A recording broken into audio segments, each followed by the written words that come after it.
What's happening, guys? Welcome to the Dynasty WarZone, the People's Dynasty podcast. On today's show, we're going to be looking at dynasty trades or dynasty fades, especially as we're about a week away from the majority of our league's fantasy playoffs. But I'll tell you who I'm not fading. It's my co-host for the night, the man of the hour and the man with the power. He is out. He had things going on. So producer Kevin, again, out from behind the glass, in front of the microphone. Producer Kevin, what's going on, man? Memphis, what is going on? Excited to do an episode here. Always happy to fill in for Jerry. Never can replace the greatness of the Jerry. But, happy to fill in and ready to have a nice little episode here. Let's get it done.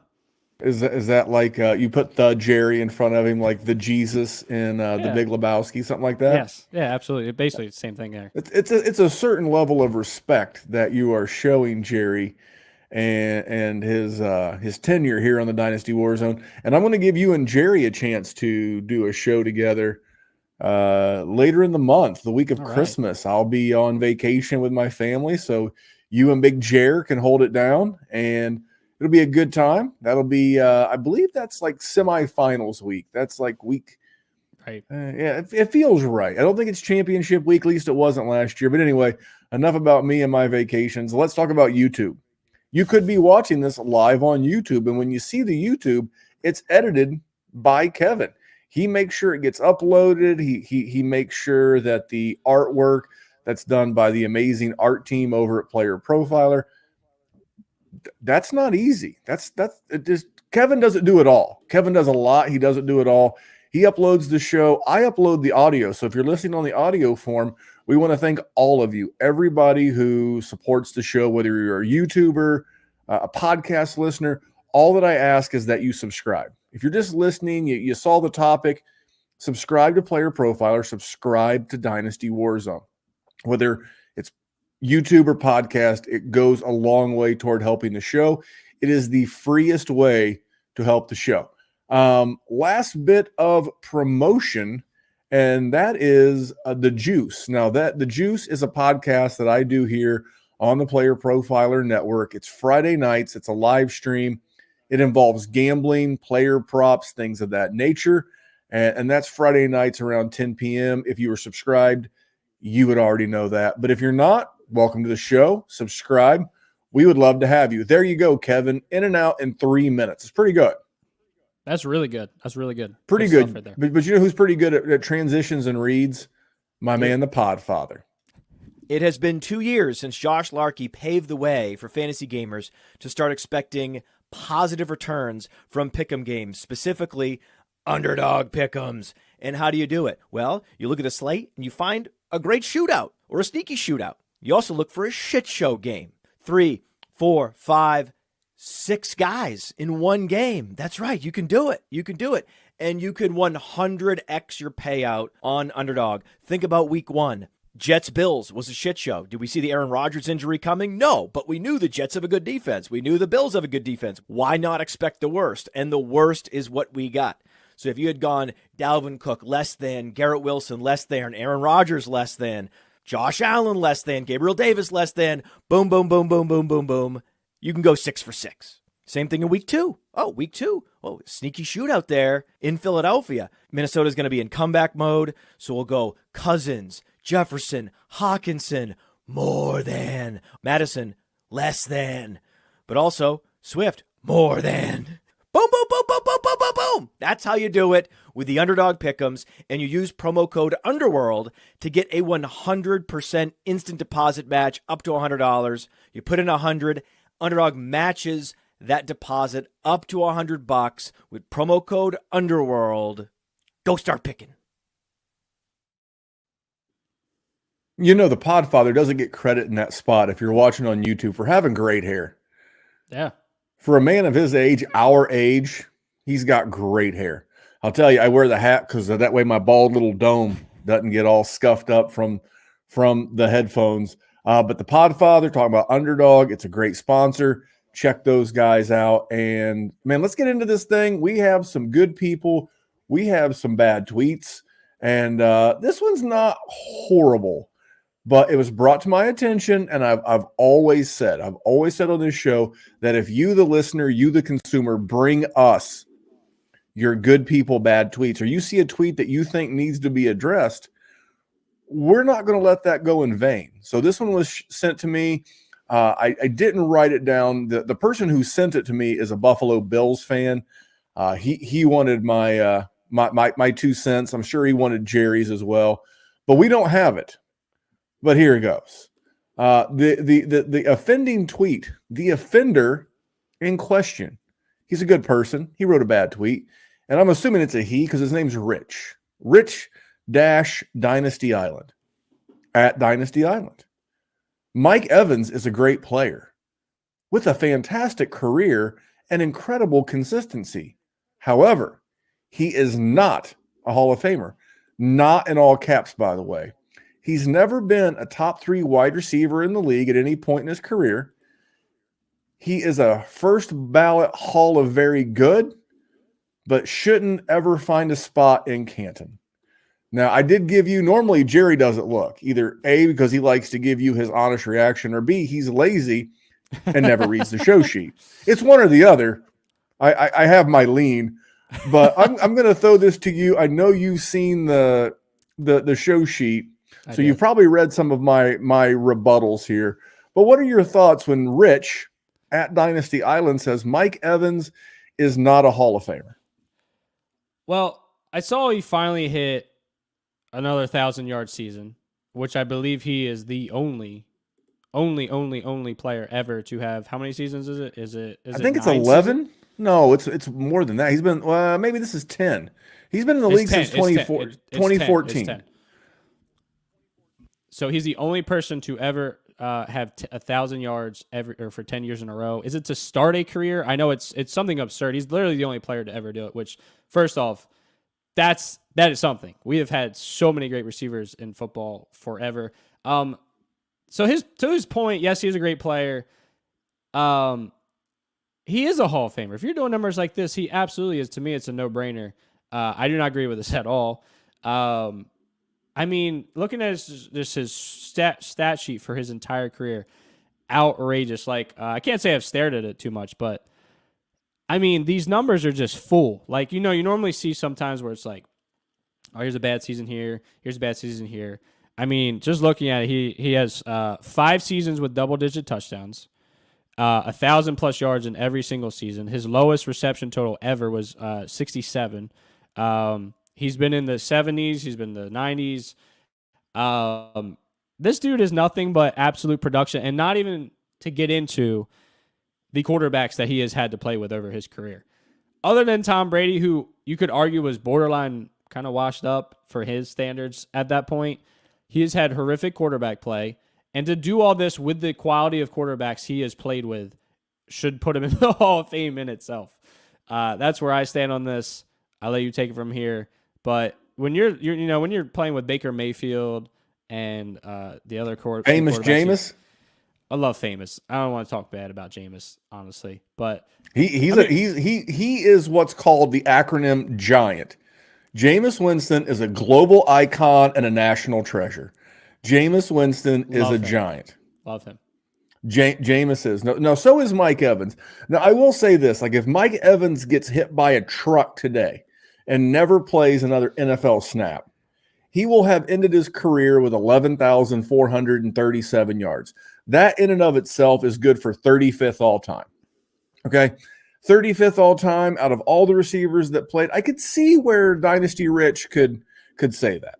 Okay? He's got 91 touchdowns. Do you know where 91 touchdowns ranks on the all-time list? I don't, but it has to be high. 13th. Very shocked by that. I was shocked. Wow. Shocked. If he can get 9 more in his career, 9, he'll get to 100, and that'll put him in the top 10 touchdowns of all time. So he's going to do it. He's going to do it, and if let's just say he gets like another 500 yards in his last 5 games this year. Not probable, but possible. It's in the realm of possibility. He would finish the season around 12,000 yards. And then next year, if he were able to tack on that 11th straight 1,000-yard season, that would put him in the top 20 all time.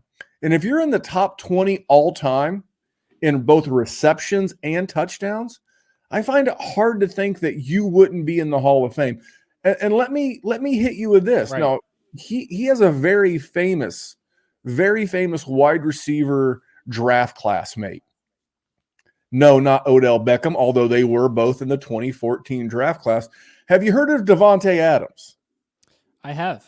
Okay, good. Me too, by the way. He's good. Player. I've been told he's good. He is, in fact. Would you consider Devontae Adams a Hall of Famer? No doubt. Okay, well, so that was a very quick answer. Devontae Adams is a no doubt Hall of Famer. That's what you said. Yes. Played the same number of years as Mike Evans, yes? Yes, correct. Had a better quarterback. He spent the duration of his career in Green Bay. Now, the last couple of years with Derek Carr and Aiden O'Connell and Jimmy Garoppolo, the last 2 years have not been great, but he's had superior quarterback play in totality over his career because of Aaron Rodgers. Would you agree? Agree, 100%. Okay, perfect. Well, Mike Evans has 1,000 more career receiving yards than Devontae Adams. They both have. And that 1,000 yards came on 94 less catches. Mike Evans is the big play guy. They both have 91 touchdowns. Ironically, both have 91, and Mike Evans has a Super Bowl ring. Oh, and his point that Mike Evans was never a top 3 wide receiver. That's odd. He was voted an All-Pro twice, not once, but twice. So if you say to yourself, Devontae Adams is a Hall of Famer. Guys, just because Devontae Adams was on your TV 6 times a year, because he played in Green Bay and he played with Aaron Rodgers. By the way, 6 times is the maximum number of times you can be put on prime time in a given season. Little fun fact if you didn't know. But just because you saw him do it more doesn't mean that he's got better career numbers. So for me, I'm not saying Mike Evans is better than Devontae Adams. I'm just saying I think both of these guys are Hall of Famers. Did I make my case? You absolutely did. I knew you had this set up, so I wasn't going to talk too much about it, so I was going to let you roll. Absolutely. I would just like to bring up the point of his rookie season. He still had a phenomenal season with Josh McCown and Mike Glennon. Like, that is outrageous. And we saw how Tom Brady was throwing the ball. Fitzmagic, Jameis. I mean, absolutely. Yeah. Baker Mayfield this year. Right. He wasn't supposed to be the guy. He wasn't supposed to be the guy for the way that Baker plays, but he and Baker are cooking. Mike Evans, and I think there's a really good chance he's in a new spot next year. I think he gets traded. I was shocked that he didn't get traded at the deadline this year. I would love to. And here's the really crazy part. He's finishing his 10th NFL season. He won't turn 31 until the offseason. This is a guy in Dynasty. You could still get his age 31 and 32 season out of him. Imagine if he spends the back, couple of years of his career with a Josh Allen. Maybe he spends them with a Patrick Mahomes, Justin Herbert. There's so many of these guys that need wide receiver help right now. I think Mike Evans could end up his career with top 8 all-time in touchdowns and top 15 in yards, especially as healthy as he's been. So I don't want to put the jinx on him, but that's my case for Mike Evans, Hall of Famer. My last point would be coming from a fantasy perspective. I can see where Rich maybe was upset. I think the problem with Mike Evans, maybe from a fantasy manager's perspective, is just not this year is not the case. And trust me, I'm a Mike Evans guy.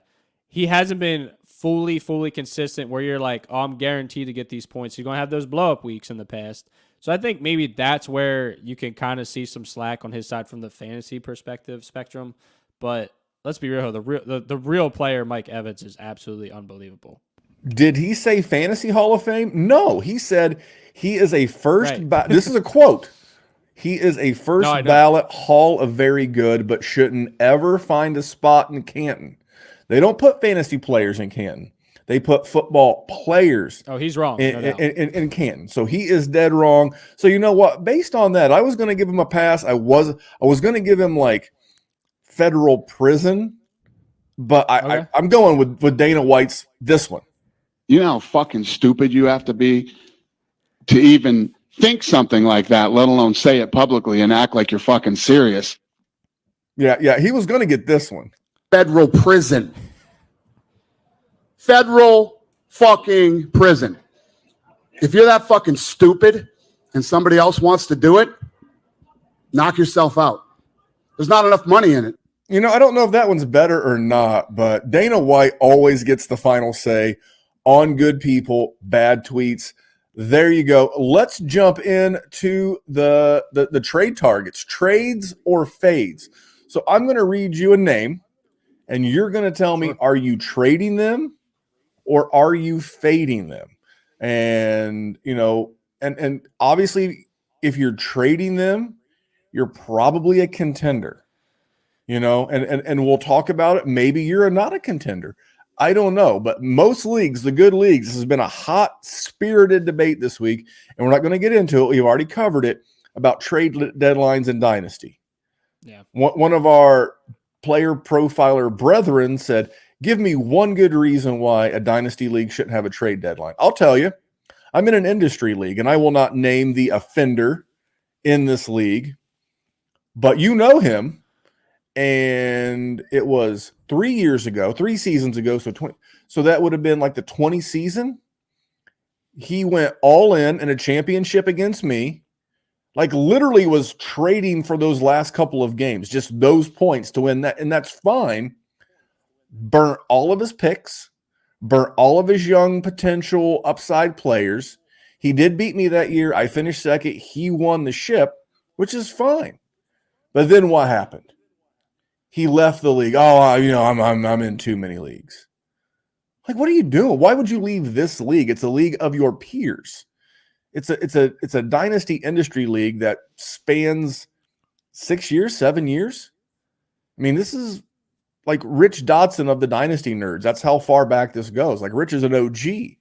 Right. And this person did this, left the league, and now a new dynasty podcast content creator is in the middle of one of the most painful rebuilds you've ever seen.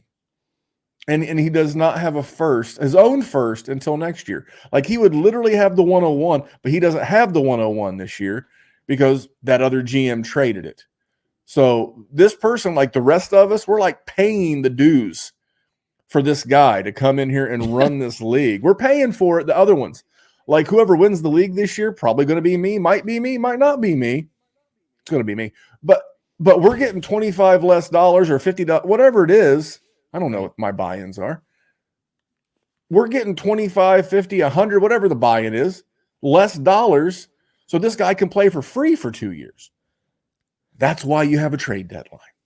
That's why you have a trade deadline. And if you don't want to have a trade deadline, you better good well and goddamn get the money for every year of the picks they trade. And if not, you need, as a commissioner, you need to reverse that trade instantly. So how late was he making trades? Like in the season? Like the week before the championship. Oh wow. I mean, there was no That's trade. crazy. There was no trade deadline. I'll just leave it at this. JD, the GOAT District, he and Dan Williamson and Theo, they do stuff here on Player Profiler. They're an affiliate podcast as well. JD and I have created what I think is the best trade deadline concept of all time. Starting next Thursday night, that's because we play 15, 16, 17 championship, 3 weeks, pretty standard. Yep. Starting that Thursday night, 8 p.m., JD or me or whoever is the commissioner, we convert the leagues to all trades must be commissioner approved.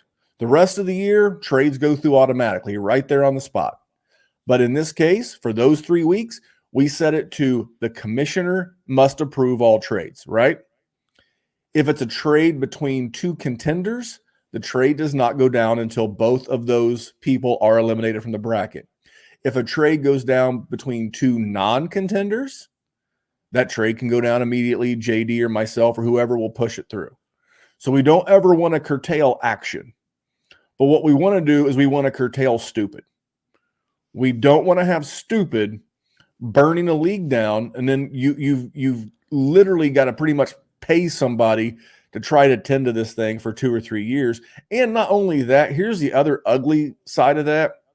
You've got a team out there or two teams out there that are just so loaded with draft picks and young players that's how they got that dynasty. So yes, you should have a trade deadline. You should have a moderator. You should have a common sense. There was a tweet out there. It was actually a good person with a good tweet. And they were like, we want to play in a game that mocks and mimics the NFL with a rookie draft, and we keep these players. And then some leagues do contracts and salary caps and all this stuff. The NFL has a trade deadline, just like we should have a trade deadline. So anyway, that's my soapbox. That's my short version. I'm glad you like it because I think it's fair. We don't ever want to curtail action. There needs to be a trade deadline, 100%. Yeah, you can't be having that during the playoffs. It's tough because I've had that conversation in my own leagues that I run, and I kind of just set by the standard whatever ESPN or Sleeper decides for me. So I would say I kind of take the lazy approach. Example, in my Dynasty league on Sleeper, it was actually the end of the week last week.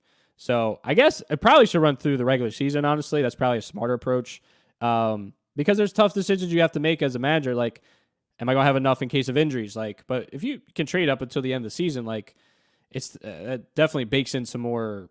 It helps you a lot more. You know what I'm saying? Well, I mean, and that's why we do the same thing in our patron leagues. That's why we go all the way up to week 15 till the start. You have until 8 p.m. Thursday night. And remember, deadlines spur actions. Whether it's a deadline at work, whether it's a deadline in the NFL, deadlines spur action. That final couple of days, it's a whirlwind because you make a trade and then I make a trade. And then everybody else feels compelled. Yeah. You get a lot of good action. And then the contender, the the rebuilders, the non-playoff teams, they can just go watch football. They can go play on Underdog, use promo code Underworld and knock out some props. But let's get into these guys. So first name on the list is Jordan Love. Yes. For you, is he a trade? Is he a dynasty trade or is he a dynasty fade? So just to be clear, is it when I'm saying trade, am I trading for him or am I trading him away? That's up to you. Okay. You have to have your own opinion, and you might want to add context of I'll do Jordan Love. That'll give you an example of what I would do. Of course. As a contender, I would love to acquire Jordan Love. See what I did there? Love to acquire Jordan Love. I see that. He's played himself into that starting role next year. What would I give up to get Jordan Love? If it was a non-contender, let's say this other GM had the 103, they're going to finish, the third pick, and I could trade Jordan Love and I get a first back for Anthony Richardson. Maybe I've been contending all year. I've got Anthony Richardson on my taxi. I've been getting by with a Sam Howell or someone like that. I just lost Trevor Lawrence to a high ankle sprain. Oh my God, what am I going to do? If I could get the 10, because you're not going to get the 101 and you're probably not going to get the 102. Even the 103 might be tough to get because that should be Drake May. It should go some order of superflex. It should go Caleb Williams, Marvin Harrison Jr., Drake May. But if I'm in that first six, in a 12-team league, I'm always going to default to that mentality because that's what I play a lot of. If I can get that top 6 pick and Jordan Love, and I understand that Anthony Richardson, we saw some flashes, but Jordan Love's the QB 10 on the season right now. Yeah. So for me, he's a dynasty trade. He's a guy that I don't mind giving up. Would I give up Joe Burrow? I wouldn't want to. Joe Burrow would have to be one of two. In a lot of my leagues, I have a Twin Towers concept. I got in one league that I'm in with Theo, I've got Justin Herbert and Trevor Lawrence. So I'd have to have Trevor Lawrence and Joe Burrow. Let's just sub in Joe Burrow for Justin Herbert there. If I've already got a Trevor Lawrence and I can get more than a first and I can get a fair compensation back, I'm going to consider it because I think Jordan Love is going to continue to mature. His weapons are going to continue to mature, and they're going to have money in Green Bay to bring in people, draft some talent. I think Jordan Love is a safe dynasty asset for at least the next couple of years, and that will allow me to figure something else out. For me, he's a dynasty trade. So I am also I've been a Jordan Love guy really all season, kind of always, I guess. I've been always kind of excited for him to get the reins. Same, by the way. Yes. No, I'm a big Jordan Love guy. I actually traded for him in a Patreon league in our little thing. Would you like to hear my trade by any chance? You know what? Why don't you save it for our recent trade segment? But we'll come back to that. Okay, cool. We'll pause that. But no, big time Jordan Love guy. I actually personally, I will not to spoil, but I thought I got him at a discount for sure because of the uncertainty at the time. So to be honest with you, yeah, I'm all about Jordan Love. All his receivers and all his weapons are second year or less, second year rookies. So which tells me, he can grow with these guys and it's only going to go up from here. He has talent, man. He has crazy arm talent. One of the general managers, I think he was unnamed, but was saying how it definitely was a chance that he wasn't the guy, which I always thought was not the case. But he's been really good, man. He's been the last 3 weeks. He's been quarterback 9, quarterback 5, quarterback 7. He's just getting more confident. And this team's making the playoffs, by the way. A very easy end of the schedule. So very favorable matchups. They should do well. So if you are trying to get Jordan Love for the rest of the season, I'm very confident in him for the rest of the year. But also you're getting a younger guy. He is 25, so it's not like, he kind of feels like he's a rookie or something, but he's not. But this is a guy who I think is going to be around a very long time, and you're going to be set up for life. I will say, though, when you mentioned Joe Burrow, like, I kind of give some hesitancy. I'm like, if I'm getting Love plus for Burrow and I'm competing, I think I'd probably do that for sure. Depends. Obviously, the plus is a big question. But okay, well, then let's do a little thought experiment. We don't know how many of these guys we're going to get to because – Kevin's bringing up some great points. So Joe Burr got hurt in week 10, didn't make it all the way through week 11. So let's go back to week 10. Through week 10, Jordan Love was QB 14, right. Joe Burr QB 17. So I get guys, it's don't get caught up on just this season, but Jordan Love's playing great. Let me ask you a question. Now, mind you, Lamar and Patrick Mahomes have a much more consistent track record, okay? How many points right now, as we're recording this, how many points separate Jordan Love from Patrick Mahomes from Lamar Jackson? Standard ESPN, 4-point per passing touchdown, yeah.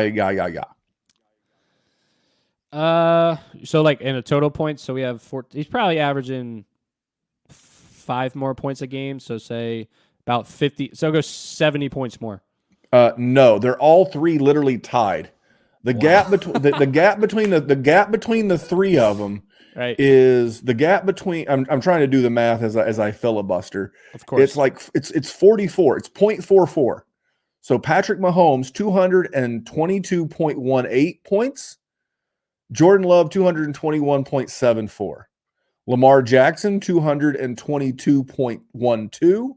Again, Jordan Love, 221.74. We're talking about 0.36 points on the season. Wow. And Jordan Love has had the bangers, man. He's had a 23, 20, 24. He had a bad run kind of there in the middle, but to your point, the last 3 weeks, 21, 27, 24. He's got a beautiful schedule coming down the back end. I think he's an absolute huge trade guy. And if you're a contender and like you're well positioned in quarterback, maybe you got lucky and drafted CJ Stroud. I'm telling you, it doesn't always feel like it, but guys like Joe Burrow and some of these hurt guys, not a bad time to consider pivoting, not because you're trying to win just now short-sighted. It's because Jordan Love can be good for you for a couple of years. So I just had this conversation with my buddy Ed the other day, and we were just throwing this back and forth. Shout out Ed. Shout out Ed. He listens to the pod. We were talking about Joe Burrow, and he was feeling weird because he traded for Joe Burrow and gave up Tua because he's not making it this year.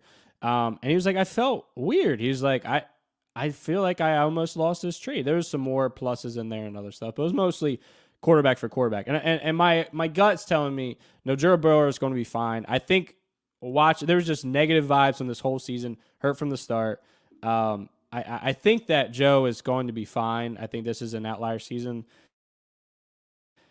And he's still going to have the weapons. I think they're going to lose T, but still going to have Jamar Chase tied to him for pretty much probably forever. But yeah, I'm not locked into these non-rushing quarterbacks. Like I wouldn't I wouldn't give up Josh Allen in the same position. I wouldn't give up I wouldn't give up Jalen Hurts in the same position. Right. I mean, Totally agree. Patrick Mahomes, maybe, because he's not killing it. I mean, we'll see what happens. We'll see what the weapons develop into, but I don't want to make this the Jordan Love show. Although we do love Jordan Love. I could always make it a Jordan Love show. We could. We'll do that in on Valentine's Day. That's a good idea. See, we got a topic. That's right. Look at that. I'm writing the show topics for the next 2 months. Yeah. Russell Wilson, is he a dynasty trade, or is he someone you're looking to dynasty fade? Like if you can unload him, like if you got Russell Wilson right now and you can go unload him on a Trevor Lawrence GM, a Joe Burrow GM, just pick a quarterback, guys. This is why when you say, "Oh, put a skirt on him," yeah, remember this week when you're watching Bailey Zappi and Mitch Trubisky. Remember that the next time you think the referees are a little too quick with the flag. I understand it gets frustrating when you see Mahomes get that call or Jalen Hurts or whomever. I get it, totally get it. But remember, if they don't get that call, you get Aiden O'Connell and a pile of shit. You get Gardner Minshew and Jake Browning. Nobody wants that. We'll accept it because we love football. It is what it is. But nobody wants that. We want them to protect these quarterbacks. But Russell Wilson, trade or fade? Russ is always a fade for me. I don't care what he's doing. He's always a fade. I feel like Russ is the guy you're playing him because you have him and you do not feel confident about it, and you never will. He has had 2 starts all season inside, well, I guess technically 3, inside the top 12. But he's only been a top 10 quarterback twice all season. To me, he is the guy, if you are out of it and you have him, you're flipping him for one of the hurt quarterbacks. You mentioned Trevor Lawrence. I don't know about that anymore. But you're flipping the Russ plus to get one of the hurt quarterbacks where someone's like, I need a win right now and I need someone that's healthy. And at least at that point, they would feel confident enough because trust me, there is a lot of bad quarterbacks starting right now in football. So he's always a fade. So I guess that's a trade away guy for me, but that's where I'm on Russ. He's a guy that I don't mind buying. And his coach and his contract make him fine. He's a guy like right now, like I understand the last 2 years have not been great, but he has been a career QB1. Oh, and by the way, after this weekend, he's probably going to be real close because he's probably going to go ahead and leapfrog Trevor Lawrence, who's hurt, and could catch Sam Howell, who's on bye. He'd need a big game. He would need a very big game to catch Sam Howell, but it's within target. So the fact that Russ is probably going to finish the season as the QB 12, he's a guy that you can get for QB 3 prices. You 100%, like, because people don't like him. I mean, there's a lot more Kevin Smicks than Memphis is right now. Yeah. And I promise you, it's not great, but I just, he's had one stinker all year. 15, 26, 14, 22, 19, 14, 18, 18, 15, 16, 16. None of that's peeling your hair back, but it's consistent week in, week out. You can count on it in your roster. Nothing is sexy about it. It's going to get the job done. It is very anti-Russ. He's not going to hurt you. He's not going to win you a week. I think and like you said, it's crazy how I mentioned all those stats. He's only had 2 top 10 weeks all year, but he is the quarterback 14 right now. And just because of his consistency, he's going to pretty much end up between QB 11 and QB 15 every single freaking week, which in a super flex league, you take that. So I get your point. Don't tell anybody. Don't tell anybody, but he's 1 point a game different on average on the season between him and Tua and Jared Goff. I'm telling you, if you're in a pickle and you just lost, maybe you were just, like I said, you're skidding by the skid marks in your undershorts, and you just lost Trevor Lawrence and you need a QB, I'm telling you, Russell Wilson is cheaper than you think. And I would 10 times out of 10 rather have a guy like Russell Wilson than like a Baker Mayfield, a Josh Dobbs, a Gardner Minshew, a Desmond Ridder. I am looking to get into the Russell Wilson business if I'm contending. If I'm not contending, you have to go tell a different story. You have to go take all the data, all the information, all the factoids that Big Kev and I just laid out on you, and go lay it on one of these other GMs in your league looking to get some quarterback help. I would gladly give you a 25-second and Russ for your contenders first this year. Notice I said 25, because if I'm rebuilding, if I'm not in the playoffs and I got Russ, I want to get there first so I can use my first on a quarterback. I can use theirs on maybe a young wide receiver, and then I'll figure out that 25-second later. That's the kind of move I'm happy to make. I don't know if you can get it done, but this is where you put on your salesman cap and you go sell. All right, Kev, let's jump into another one. Kyren Williams. Now we'll do these, and then the back half of a list that I have, we're going to go a little bit more rapid fire. Sure. But Kyren Williams, are you trading for him or are you fading him as a contender? Maybe you're trying to buy him. This is such an interesting one to me because everything tells you it's a fade. Unless, obviously the stats, obviously, but in a dynasty world, you're like, this can't last. And then next thing you know, like I texted my buddies, I'm like, Kyren Williams is the best fantasy player of all time. Like, it's insane. He has no draft capital to, back himself up. He's back end pick. I don't even think analytically he's even that good. I don't think I'm not huge. I don't have his numbers in front of me, but I believe he's slow and he's not agile and his burst is slow. We can pull that up on playerprofiler.com if you want to check that out. But to me, you trade for him. I think that mindset is on their managers as well. I think people will think, this is a short-term experiment, they're going to replace him. He was supposed to be the guy last year. If he didn't get hurt on the kickoff, I think on the opening kickoff of the season, he was going to be the guy. And I think he just never got healthy enough to be that guy. We've had this the notion of Cam Akers not being the guy, I think, really since last year. But we all were like, it's his job. Why is he not the guy? I think coach speak, we talk about, or a lot of people, like the Podfather's always talking about coach speak, but this McVay and the staff loves this dude. I mean, they are absolutely working him to death. And to me, I think you can get a discount on someone that probably might get the gig next year as well. So honestly, I am buying, especially if you're a contender. And I think there was some chat in the Patreon group me about Kyren, like, what are we paying for him?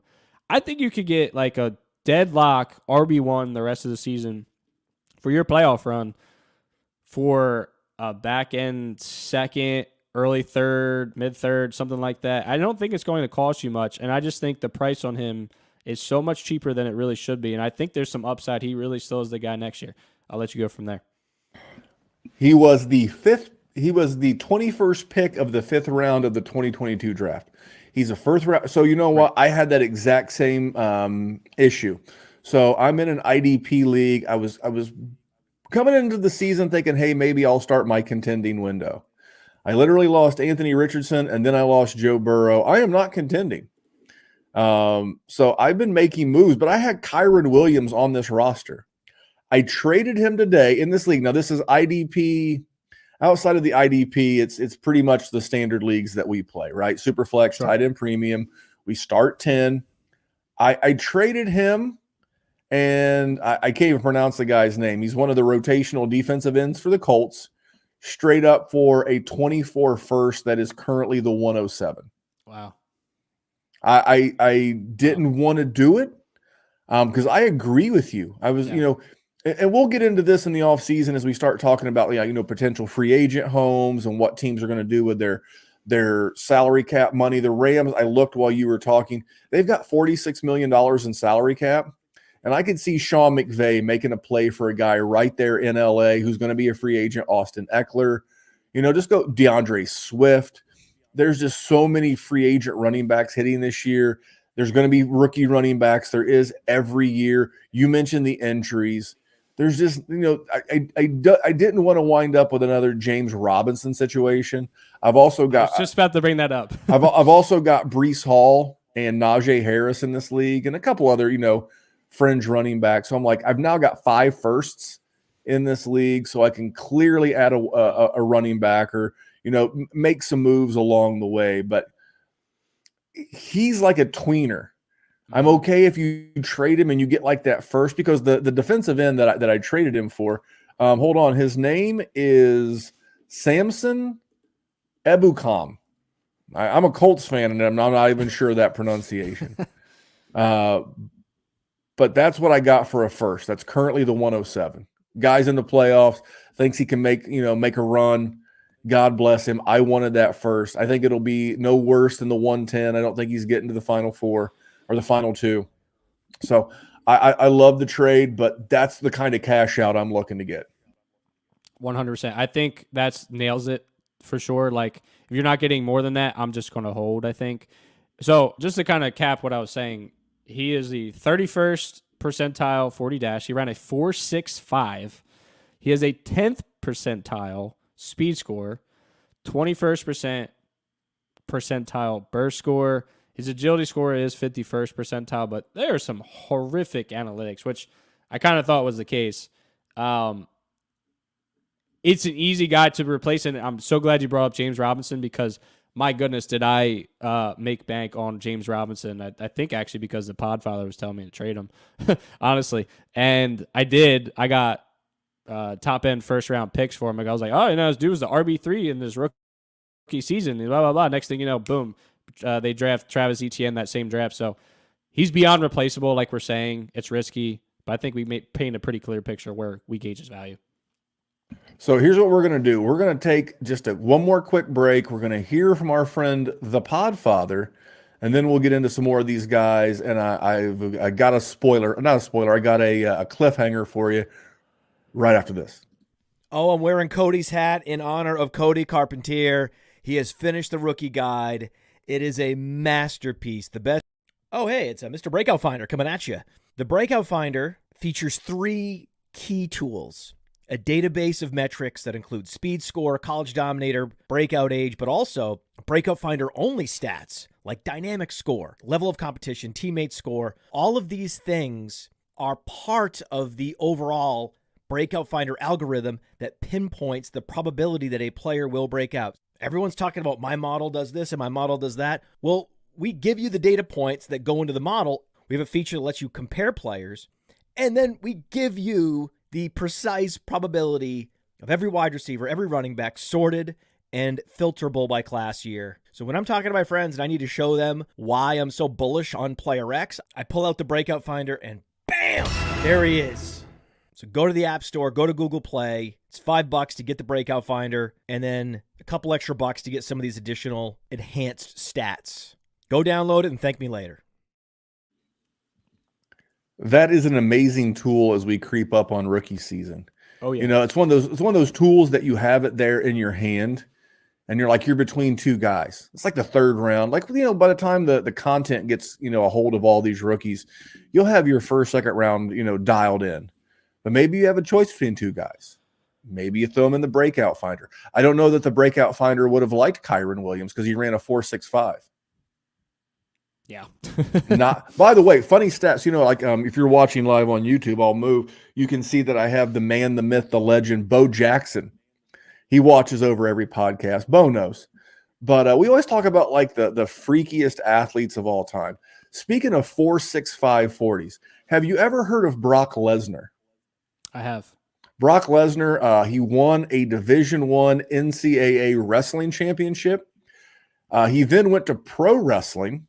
Fell out of favor. He went and tried out for the Minnesota Vikings. He didn't play college football. He made it to the final cut round. Go search Brock Lesnar NFL Combine. You will find his RAS score. Do you know what Brock Lesnar ran the 40 in at 283 pounds? I do not. If you guessed 4.65, the same as Kyren Williams, you would be correct. That's crazy. 35-inch vertical jump.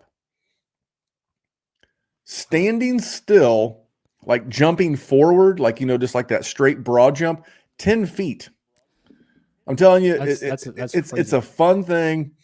Throw it in the Google machine. Brock Lesnar, whether you like pro wrestling or not, I don't watch it anymore, but I'm a big UFC fan still. Brock Lesnar went to the UFC and beat Randy Couture for the heavyweight championship. Just a little fun little bar bet. Speaking of Brock, did you see in the news his daughter? Off, yeah. Is great athlete, not a handsome woman. She looks just like her dad. Spitting image. She just broke this shot put record for Colorado State, it looks like. So shout out to her. Genetics. She looks like she could play linebacker for Colorado State. But you know what? Hell of an athlete. You know who else is a hell of an athlete? Brian Robinson.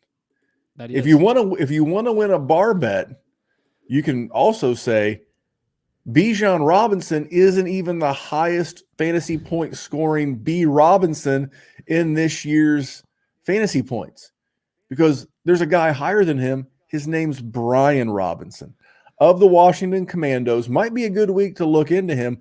Would you consider Brian Robinson a trade or a fade? So I saw somewhere on Twitter that someone accidentally drafted him in the first round instead of Bijan. And they were laughing that it actually probably worked out better because, I mean, before his bye week, he was like the well, he's got the bye week now, but he was like the RB4 for quite some time on points per game level, or total points, I guess, which is outrageous. But I'm actually kind of a fade for Brian. I don't love it. Draft capital is okay. He's a third-round pick. But as good as he's been this year, he's on one of my teams, and I haven't even like felt good about starting. Like, I think I sat him some weeks. Like, I mean, he's literally ranked as the RB8 right now. It just doesn't feel that way. I don't know why. I mean, he has a running back 34, 29, 27, 25, 34, 32. He's been the RB1 overall twice, so I'll say that. I just don't love it. I don't love it. I'm not sure with probably getting a new coaching staff. That always scares me as well. Coming in for future perspectives for a dynasty outlook. I hate when coaching staff changes because the running backs seem to always go with that staff, as in go out with them. I don't know. I don't love this one. Like I said, as a manager of B-Rob, it hasn't felt like an RB8 season for me. I just can't say I'm a B-Rob gob. I'm a fade or trade away. So you were correct. Through week 11, weeks 1 through 11, he was the RB4. Right. He's posted back-to-back stinkers, both sub 10-point games. Right. Not been great, but yeah, he's a fade for me as well. You mentioned the coaching change. It's pretty much a lock to happen. I believe I agree there, and I think he's somewhere in the middle. I think you have to put on your salesman hat again, and you got to be like, look, he's had a bad couple of games. He's going to get rested up on his bye. He'll come back and be fine. He doesn't have great matchups. He comes back from the bye, which is the first week of the playoffs, and plays the Rams, who are top 10 against the fantasy running back. Gets a somewhat easy matchup, but it's at the Jets. Then gets a pretty shitty matchup against the 49ers. Not great playoff schedule. I would love to get any first, even a contender's first from him. Just copy and paste everything we said with Kyren Williams with Brian Robinson. Yeah. I like the fact that I think he's played more NFL games the last 2 seasons than Kyren Williams, even though he got shot like 6 times. Yeah. That's a great point. That not being, we're not taking away from his toughness or like anything like that. No. I just don't believe that he is the running back of the future. Again, we keep referencing it. This is going to be a tremendous free agent running back class. And I could just see a new coach pulling a Miles Sanders on this guy and bringing someone in. And it's not going to be as great as it's been this year. I don't know that you ever get a better cash out. I would add a little bit to him too. And I'd add a third or a 25-second, whatever I had to do to, help facilitate that deal to get a first. But I'm definitely looking to also move on from Brian Robinson. You got to sell. He's a sell, but you have to sell. Speaking of, what about Isaiah Pacheco? A guy that I love watching run the football. I don't want to be hyperbolic. Too many shows in Dynasty take the hyperbolic route. It's not me. But in recent memory, I cannot think of a guy that runs more like Marshawn Lynch than this guy. Like some guys run away from contact. he runs to contact. And I don't always like, you would think the linebacker or the defensive tackle, they're laying the boom. I don't think so with Isaiah Pacheco. He is a vicious runner. I like his style. He's really came into his own the last couple of weeks. But for me, obviously, if you can't tell, I like him. I would trade for Isaiah Pacheco. The big money they paid Chris Jones, their defensive tackle, that's really going to accelerate. Travis Kelce makes a shit pile of money, as does Patrick Mahomes. And where do you scrimp and save? You scrimp and save with a guy on a rookie deal. So as a contender, this will sound crazy. I'm going to reverse that trade that I've been talking about all night. I'm going to go try to get a 25-second and Isaiah Pacheco for my first. If I think I'm going to finish 110, 111, and I'm in like the middle of my contending window, give me Isaiah Pacheco. I think I get 2 good years out of it. Year and a half. I get the rest of this year and I get all of next year. And if you're selling, I don't necessarily throw it in, but I give up that third or whatever to get the deal done. Because if you're not a contender and you're definitely not contending next year, you're just wasting Isaiah Pacheco's prime when you could cash out for the first now. Because whatever you use that first on 110, this is a great wide receiver class. We know wide receivers have become the backbone of a lot of dynasty builds right now. So, there's a lot of ways to look at this. I like Isaiah Pacheco. I think he's the true kind of like Kyren Williams. He's right there in that pocket where if you're contending, you got every justification to go get him. And if you're selling / rebuilding, you got every justification to move on. Kev. Yeah, totally agree. I'm trading for Isaiah Pacheco. Absolutely. Shout out Vineland, New Jersey, from Vineland, New Jersey. My wife works in Vineland. So cool little local guy. But no, dude, we've been talking as a community. That's what the we is here. We've been talking as a community. The royal we. Yes, exactly. Those assholes. I got you. Yeah, those guys. The RB1 for the Chiefs has been a absolute gold mine for years. And we've overdrafted really bad players because they're in that spot. Clyde Edwards-Helaire is the biggest one here. But Kareem Hunt, phenomenal. So what I'm getting at is he's been getting a ton of work this year. He's been over 15 carries almost every start. I set 3 or 4 games, which, look, Isaiah Pacheco is the guy that coaches love. Isaiah Pacheco is going to be around for the length of his contract. He's always going to give it your all. Also, just quick sidebar in here. There's a meme going around, which was 2 steel doors. Looked like it was in a hospital or something. They were both damaged. And someone was just quote this. And it was just why, just quote this and what happened here. And then someone was Isaiah Pacheco gained 3 yards, which I thought was great. But anyway, he just runs hard. I saw actually Jerry, a couple of guys talking about this in the Patreon group chat as well. Saying, hey, what were we paying for Isaiah Pacheco? And Jerry mentioned, he's going to be there for the length of his contract. I believe that's what he said. But he is under contract and for cheap until 2025. So we have all this year, next year, and the following year. I can't see them probably, like you said, they're going to have to pay a lot of other people. They definitely need some receiver weapons. They're going to skimp here. He's the guy that Andy's going to be I love this guy. How can you not? He just gives it his all on every single play. But not only that, he is the RB10. He's been phenomenal. He's had the RB4, the RB8 the last 2 weeks. He's only trending up. I think as it gets colder and stuff too, they're going to lean more on the run. Their weapons haven't been that great, so I think they're also going to lean more on the run. To me, it's just a no-brainer. So let's just say, hey, let's deal for him. So anyway, definitely a trade for Isaiah Pacheco. All right. Well, we are going super long as it is. We got a couple of wide receivers we're going to cover, but I still have another half of a list. Now, luckily, the good leagues, like the ones that you're in or our patrons are in at patreon.com/Dynasty WarZone, you can listen to next week's show, and we'll do a part 2 of this. How about that? We'll use all the guys because they're not going anywhere. If you want to sneak peek, you can DM me at DWZ Memphis. You can also join the Patreon. Patreon.com/Dynasty WarZone. It's $5 a month. You can maybe play in a league with me, league with Kevin, whatever. But we'll do a part 2 next week. Maybe Jerry will be here. Speaking of great memes right now, there's it's a reel on Instagrams where I saw it, and it was Marky Mark and one of the Baldwin brothers from the movie The Departed. You remember these two characters? Sure. Okay, well they're standing beside each other, and it was like me to my wife is like, is there another Amazon delivery coming tomorrow? And Marky Mark from the movie goes, maybe yes, maybe no, maybe go fuck yourself. If I see it, I'll post it on my Twitter. But that's what we'll say about Jerry next week. Will Jerry be here? Maybe yes, maybe no. Maybe go fuck yourself. Maybe Jerry's busy. I don't know. But we'll definitely do a part 2. You down for a part 2 next week? Of course. Let's do it. Always down. Love it. Let's talk about Jalen Waddle. Sure. What are you doing with Jalen Waddle?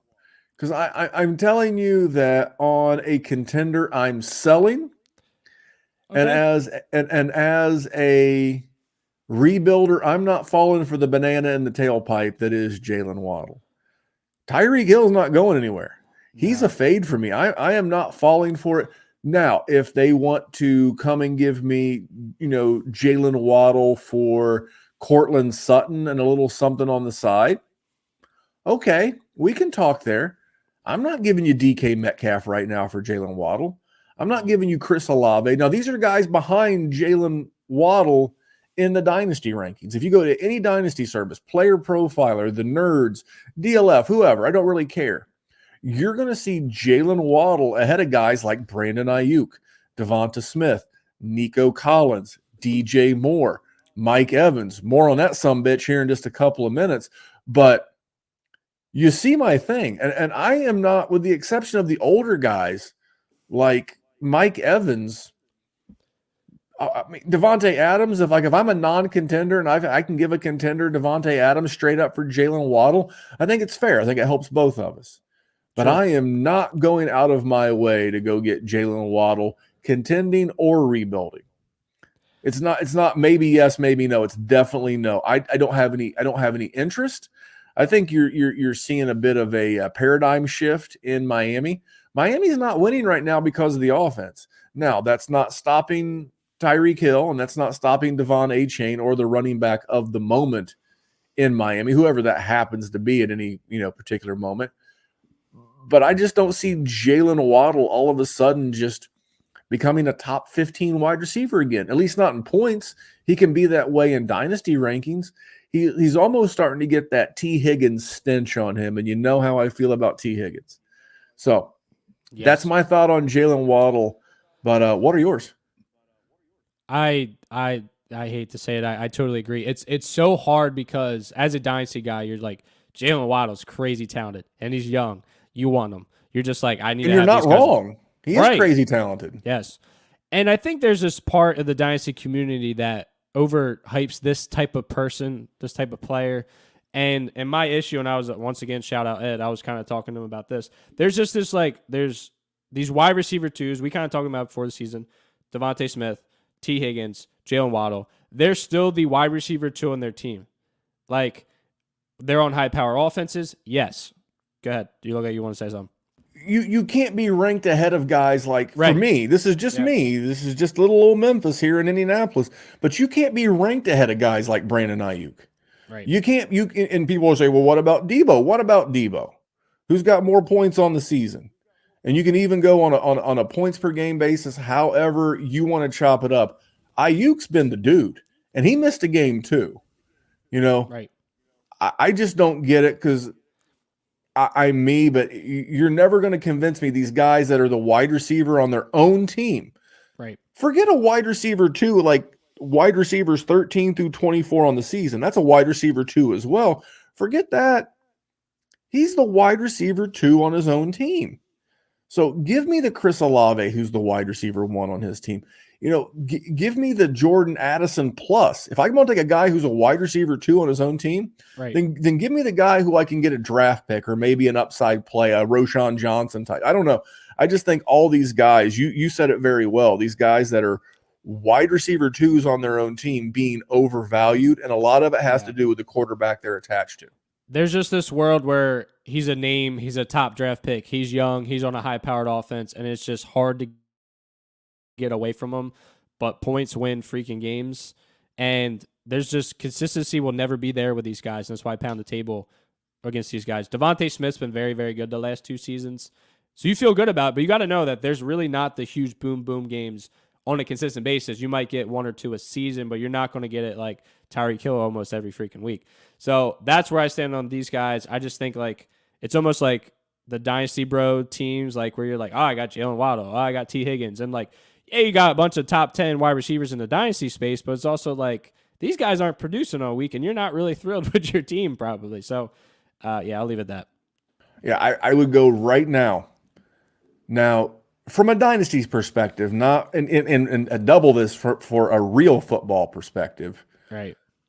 Because this is nothing against the person. I root for all these young men to, do your thing. I'm not rooting against you professionally, but I hate the Dynasty asset that is Justin Fields like a fat kid hates salads.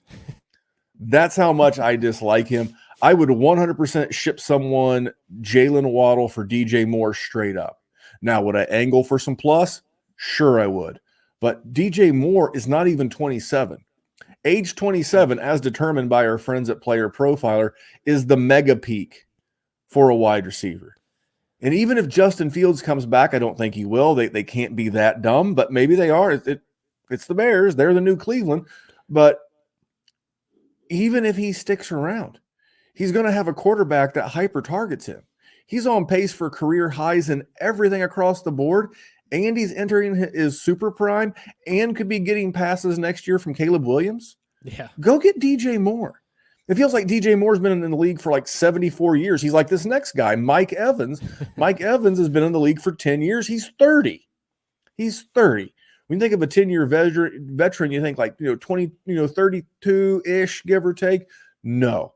But yeah, we're definitely done with Jalen Waddle. But let's end this thing how we started it, with Mike Evans. What are you doing with Mike Evans? For me, he's a dynasty trade. Now, if I'm like in a tear it down to the studs, got to build it up from the floor, I don't have any interest in trading for Mike Evans. He is 100% a trade for me. Interesting. Yeah, I won't go too in depth with this. We already talked about Mike a lot. He's definitely a trade for me for like, at least a contending team because this season, like I mentioned in the past, he hasn't been necessarily like super consistent. But he's definitely been consistent this year. Pretty much, if you're throwing him in the lineup, you're good. He does have a week as wide receiver 54 and wide receiver 43 back-to-back weeks. But other than that, he has been unbelievable all season. Baker's just been targeting the crap out of him. His last 4 games, 10, 12, 9, 12 of targets. To me, that's what you want. And he has the upside of absolutely winning you a week. So if I'm heading towards the playoffs and I'm a contending team, I'm absolutely targeting Mike Evans. Shout out to Mike Evans for winning me literally a league last year for his insane week 17. My opponent never even had any chance because of Mike. But no, unless you're not in that spot, yeah, no, I'm definitely trying to trade Mike Evans to a contender if I'm not contending on the flip side. So that's where I am, I guess, on that. He's 30. He will not turn 31 until August of next year. Like, he'll literally start his age 31 season. I'm telling you, with the way that athletes condition themselves and take care of themselves, you can get 2 more years out of Mike Evans. And you said it very well. He is literally a guy that you shouldn't. I mean, you got to. I'll share a story here in a second. We'll wrap this thing up. He's the kind of guy that you just have to have a very honest conversation with the other GM. But he's that wide receiver 3 that can win you a championship. Right. If you've already got a couple of studs out there and you're just looking for depth, I'm telling you, Mike Evans is that guy. Mike Evans is that guy. And, I'm in it. And the league I was mentioning earlier where the other GM burnt that mother to the ground. I'm someone who's not contending. I think they're, like the 103 or whatever currently. They've got Mike Evans on the block. And I offered them a trade that involved getting one of their 2 firsts back. Their other first was a contender's first. And they're like, well, blah, blah, blah. I'm like, look, dude. He's like, I'm a high on Mike Evans. I'm like, no, you're just high, period. Pause. Yeah. You're just high. I'm like, here's the thing. All these guys, especially the older guys that we've mentioned, Russ and, DJ Moore, the perception anyway, Mike Evans, these guys, that are in that, back half, you got to remind your fellow league mates when you're trying to trade for them, you're not getting this in a month. What I'm offering you, you're not getting in January. I'm not telling you that you got to give him to me for free, but we got to figure out somewhere between what you think he's worth now as the playoffs are creeping up and he's playing well and what he's going to be worth in a month. Because I'll try to split that difference with you. I think that's how business gets done. If you think I'm going to pay to the level of what he's scoring, you're hiring draft nuts. Ain't no way I would do that. So that's my take on Mike Evans. So one point that you mentioned in the offseason with Jerry was the regular season is point getters season, meaning these veterans, Tyreek Hill, Mike Evans, etc., are the guys that are going to have skyrocket values during the season. They're also the same guys that are going to have their lowest value possible in the offseason because everybody else is trading for these younger guys like Jalen Waddle. So I always thought that was a great point. Like you said, he's coming up in the offseason. Mike Evans' price is going to absolutely plummet probably in the Dynasty space in a few months here. I didn't mean to cut you off, but he goes from a guy who's scoring 20-some-odd points a week to a guy who's a 31-year-old wide receiver. Exactly, 100%. And that's a very big difference. That's all. I don't know why, but it is. And it's just people will sell their soul for points, and that's what we talked about when it blew up a league. So I just wanted to throw that in there. No question. Yeah, but we definitely agree on Mike. All right. Well, we definitely agreed you're going to come back next week, and we're going to do this again. Maybe Jerry will be here. Maybe not. I don't know. I hope so. But you and I will be here. Same bat time, same bat channel. Absolutely. I'll be here. Let's do that. I'm just checking my calendar now. I'm good. We're good. Put it on your calendar. Write it down. Now, unless Baby Smith comes. Could come early. No, it's a whole month before. These things happen. I'm just telling you, we're holding out for a January birthday like your boy here. Me and the littlest Smick will be sharing a birth month here in a month, but Kev's going to come back next week. We're gonna do some more podcasting. We'll do a part 2 of this as trade deadline should kick off. We'll get you through the Dynasty and Fantasy playoffs. Then we're already planning our rookie content. We'll be back streaming live because I consider Dynasty season like this is just point scoring season. It's whatever, right? But like the Dynasty, the real good stuff, the meat and taters, if you will kick off right there around the playoffs, and when a lot of other content creators and spaces are taking time off and they're decompressing after a long Dynasty season, we're going to put the foot to the pedal. We're just going to crush that thing to the floor, and we're going to crank this thing up. We're going to be back to streaming live on Sunday nights as soon as like week 1 of the playoffs. We'll be back live. We'll be doing shows during, after. A lot of cool stuff coming up here with the Dynasty WarZone. We may even, I'll just put the idea out there. We'll see if anyone steals it. What we may do, Kev, is we may do like a live watch along with the NFL playoffs on Sunday night. We may do a live watch along on Player Profiler. We may get through the first half. We may get through the whole game. You can jump in the feed. We'll just make that our Sundays. Kevin and I are booking it right now. Let's do it. It'd be great to get Jerry's feedback. We don't care. That's right. Yeah, I would. I mean, it's his fault for not being here. We're booking the show. So we'll do some live watch-alongs in the month of January into February. We'll just watch the game, and then we'll answer all your Dynasty questions as we live stream the game. That sounds like a pretty good concept. I think it's going to be fun. I can't wait. Let's do it. A live watch-along. You just gave me an idea for another really fun one with the patrons over at patreon.com/Dynasty WarZone. Please check that out, guys. It's $5 a month. It's like a gallon and a half of gas or whatever that is. It's like a half a Starbucks. As crazy as that is to say. It's 2 energy drinks if you get the right ones. Yeah. But it's $5 a month. It's $5. Check it out. Patreon.com/Dynasty WarZone. Big shout out to our newest patron. Just joined, Chris. Chris, you've been a barrel of monkeys already. Jumped right in the group chat, making the most of it. We appreciate you and all the sponsors and our friends at Player Profiler. But I'm ready to get out of here. because I've got to edit this podcast, and so does Kev. But on behalf of Kev, follow him at Smicky. That's 3 Ys. 3 Ys. SMICKYYY. Why? Because I said so. And you can follow me at DWZ Memphis. Thanks so much for tuning in. Enjoy your week, and let's get ready for championship season. Hey, I want to take a moment to thank you for tuning in. It's important to me that all of our media be free. This is only possible because of you allowing a true independent sports media enterprise to thrive unlike any other in the business.